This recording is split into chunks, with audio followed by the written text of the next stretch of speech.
फिर इसी तरह नाउन, जो अभी पार्ट ऑफ स्पीचेस पढ़े थे, उसमें नाउन की भी डिफरेंट टाइप्स होती हैं। ये एमसीक्यूज में बहुत ज़्यादा आती हैं। प्रॉपर नाउन का मतलब होता है कि जो एक किसी इंसान का प्रॉपर नाम होता है, जैसे जैसे name of the some particular person and place a thing, किसी खास बंदे का, जैसे इस्लामाबाद इज़ इस्लामाबाद, ये किसी खास जगह का नाम है। कॉमन, जैसे डिफरेंट चीज़ों में कोई चीज़ कॉमन होती है, जैसे पेरेंट, आप वालिद को भी पेरेंट कह सकते हैं, जो मदर है उसको भी पेरेंट कह सकते हैं, जो फीमेल टीचर है उसको भी आप टीचर कह सकते हैं, मेल टीचर को भी टीचर कह सकते हैं। तो ऐसे वर्ड्स जो कॉमन जेंडर के लिए यूज़ होते हैं, आप उनको कॉमन नाउन कहते हैं। काउंटेबल नाउन, ऐसे नाउन जिनको आप गिन सकते हैं, काउंट कर सकते हैं। टू ब्रेड्स, लेकिन अगर आप कहें कि पानी पानी काउंट नहीं किया जा सकता, सो दैट इज़ अनकाउंटेबल। जैसे किसी वालदैन का बच्चे के लिए प्यार, किसी की नफ़रत, तो ये एक अनकाउंटेबल चीज़ है। सो अगर वो जुमले के अंदर यूज़ हो तो वो पूछेगा बताइए कौन सा नाउन है, तो आपने फिर उसमें बताना दैट इज़ अनकाउंटेबल। कलेक्टिव, जिसमें आप जो है वो the name of the some type of person, I think. Collective यानी कि ऐसा नाम जो आप कलेक्टिवली यूज़ कर सकते हैं किसी ग्रुप के लिए, जैसे आर्मी एक ग्रुप है, ठीक है, होते हैं उसमें नाउन्स हैं, डिफरेंट नाउन्स होते हैं, डिफरेंट पीपल्स होते हैं, बट उनको आप एक लफ्ज़ से एक्सप्लेन कर सकते हैं, दैट इज़ आर्मी। इसी तरह जो झुंड होता है बकरियों का, तो उसमें इटसेल्फ वो अलग अलग एक नाउन है, बट एक झुंड के तौर पे वो हर्ड है, ठीक है। इसी तरह बैंड, आर्मी, जो म्यूज़िकल बैंड्स होते हैं। मटेरियल नाउन, जिसमें कोई मटेरियल यूज़ हो, वुड वगैरह, स्टील वगैरह, ठीक है।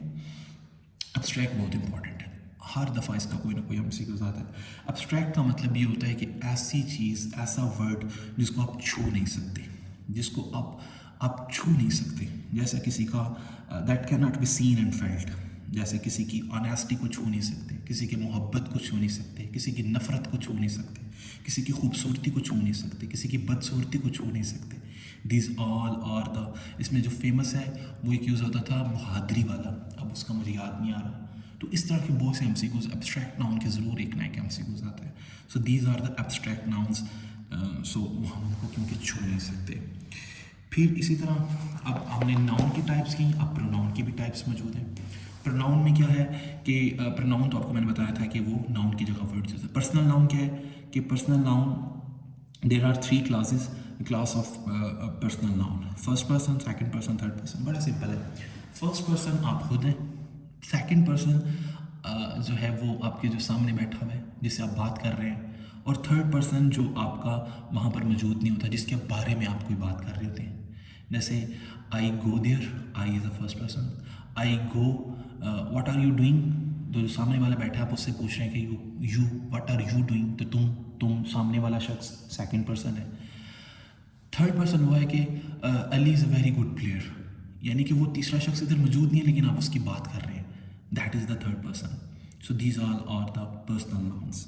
डिमॉन्स्ट्रेटिव, इशारा जिसमें आप करते हैं कि वो, दिस, दैट, वो, this chair, that chair, these chairs, those chairs. So these are the demonstrative pronouns, ऐसे वर्ड्स जो इशारतन यूज़ किए जाते हैं। फिर आपके पास है डिस्ट्रीब्यूटिव नाउन। डिस्ट्रीब्यूटिव का मतलब होता है, नाम से ये में आप कह सकते हैं कि इनमें चीज़ें मौजूद हैं। Distributive noun refer to the person और thing one at the time, यानी कि ईच, ठीक है, कि आप इकट्ठे के तौर पे आप कह सकते हैं कि ईच ऑफ यू, ठीक है, ईदर ऑफ यू, यानी कि आप सब में से कोई एक, आप सब में से कोई एक भी नहीं। So this are the distributive pronoun. Exclamatory pronoun मैंने आपको पहले बता दिया कि ऐसा सेंटेंस जिसमें आपका ये साइन यूज हो रहा हो, ठीक है, आप इतना याद कर सकते हैं। वैसे डेफिनेशन देखें तो pronoun which use to expression surprise noun as exclamatory pronoun, ठीक है। व्हाट अ स्ट्रॉन्ग बॉय, ठीक है, ये एक ऐसा प्रोनाउन है कि एक उसमें एक हैरानी का आंसर पाया जाता है, इसमें एक्सप्रेशन सरप्राइज का जो है वो आंसर पाया जाता है। इंटरोगेटिव आपको ऑलरेडी बताया हुआ, क्वेश्चनिंग जुमले को कहते हैं, जिसमें 5 W's यूज होते हैं, what, who, when, where, why. फिर इसी तरह आपके पास आ जाता है इनडेफिनेट प्रोनाउन। डेफिनेट का मतलब है कि जिसके बारे में आप ओके। इनडेफिनेट क्या होगा कि जिसके बारे में आप जनरल बात कर रहे हैं कि वहाँ पर कितने लोग थे, कुछ लोग थे। भाई कुछ लोग का क्या मतलब होता है, 2 थे, 3 थे, यानी कि आप बात को पॉलिटिकल कर रहे हैं।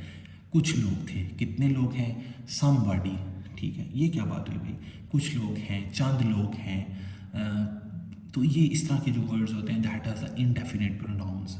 So all, some, many, few, everything, तो these are the indefinite pronouns.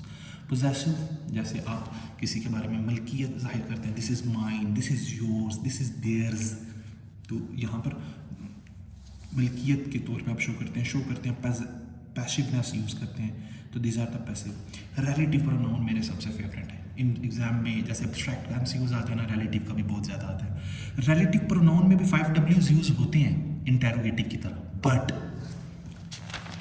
ये 5Ws क्वेश्चंस के स्टार्ट में अगर यूज़ हो रहे हैं तो वो तो इंटेरोगेटिव बन जाता है ना, what are you doing, where are you go, but वो 5Ws अगर सेंटेंस के दरमियान में यूज़ हो रहे हैं, I go there where we met him, I go there who the bloody this man who talked to me, यानी कि 5Ws हैं but the use in between the sentence, so these are the relative pronouns. Reflexive क्या होता है कि आपका अपना, जैसे मी है तो माई सेल्फ, यू है तो योर सेल्फ, ही है तो हिम सेल्फ, ठीक है, so these are the reflexive pronouns. Finite infinite verb, अभी पीछे हमने एक क्वेश्चन किया था जिसमें फाइनाइट वर्ब का लफ्ज़ यूज़ हुआ था, उसमें अब फर्दर ये भी इसका एक एमसीक्यू पक्का आता है जेरेंट और पार्टिसिपल वाला, तो इसकी मैं अलग से एक जो है वो काउंट करता हूँ।